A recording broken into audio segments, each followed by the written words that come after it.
Magandang hapon mga ka-happy hour. Narito ang mga balita para sa MBC TV Network News Update 5 PM edition. 4 na araw na BICAM para sa 6.793 trillion pesos na 2026 budget, natapos na. Yan ang MBC TV Network News ni Rovic Manuel. Maraming salamat po sa inyong lahat. Finally, we have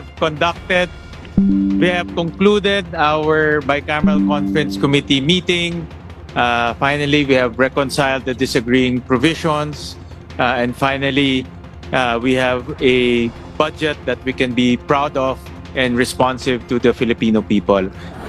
Matapos ang 4 na araw na pagbusisi sa panukalang 2026 national budget, nagwakas na rin ang open door bicameral conference meeting kaninang 2:00 ng madaling araw. Sabay na napagkasunduan ng House of Representatives at Senate ang disagreeing provisions ng 6.793 trillion pesos General Appropriations Bill o GAB. Ayon kay Senate Finance Chair Sherwin Gatchalian na nanguna sa Senate panel, inaasang pipirmahan ang enrolled bill sa December 28 at iraratipikan ng Kongreso sa December 29. Kasunod ito ng reconciliation, pag-iimprenta at pagbabalanse ng mga numero ng Kamara at Senado. Inaprubahan ng mga mambabatas ang 529.6 billion pesos na pondo para sa taong 2026.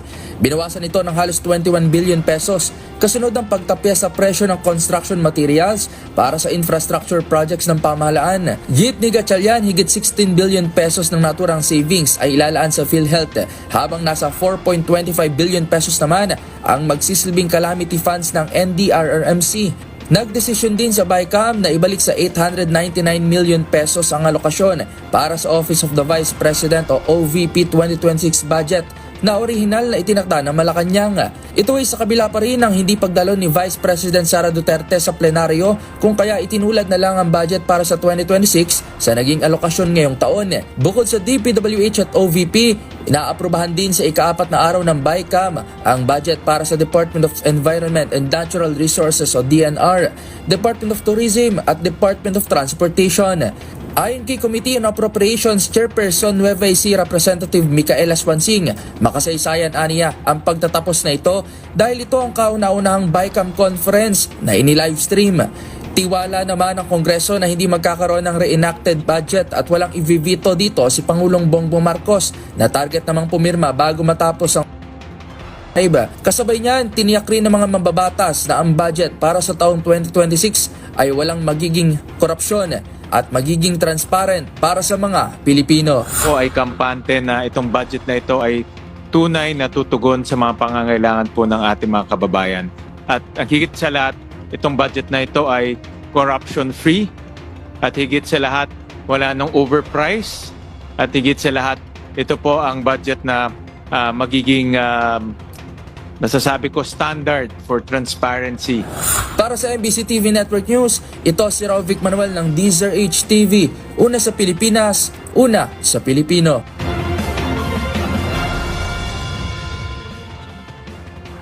Samantala, PITX patuloy na dinadagsa ng mga biyahero, 4 na araw bago ang Pasko. Patuloy ang dagsa ng mga pasahero sa Parañaque Integrated Terminal Exchange, 4 na araw bago ang Pasko, ayon sa pinakahuling bilang ngayong linggo ng hapon. Binasag ng PITX ang 100,000 mark sa foot traffic ngayong araw na umabot sa 118,611 pasahero as of 3 PM. Patuloy ring nadaragdagan ang bilang ng mga tao ngayong linggo, matapos may tala ang 186,231 na commuters noong December 19, at lumobo pa sa 200,153 kahapon, December 20. Sa ngayon, kapansin-pansin na rin ang mahahabang pila sa mga ticketing booths sa terminal, gayon din ang dami ng mga pasaherong naghihintay ng kanilang biyahe, partikular ang mga patungo ng Katimugang Luzon at Bicol. Ayon naman sa pinakahuling datos ng PITX, wala pa itong naitatalang fully booked na mga biyahe sa kabila ng holiday rush. Patuloy naman ang mga security check sa pagpasok pa lamang ng terminal, gayon din ang maayos na daloy ng mga tao sa kabila ng dami ng mga biyahero.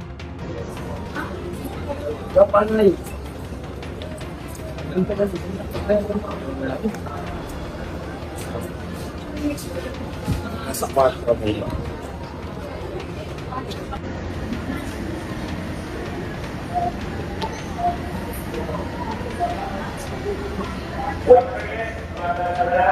Bakit?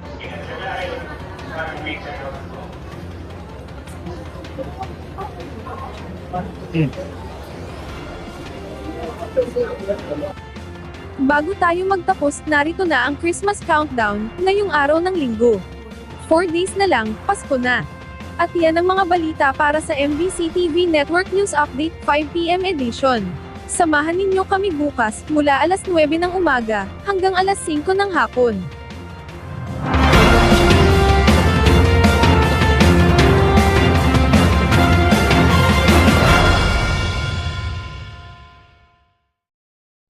Mga ka-happy hour, kung gusto mong manood ang mga balita sa MBC TV Network News Update, mag-subscribe sa aming YouTube channel, i-like ang aming Facebook page, at i-follow sa aming TikTok account.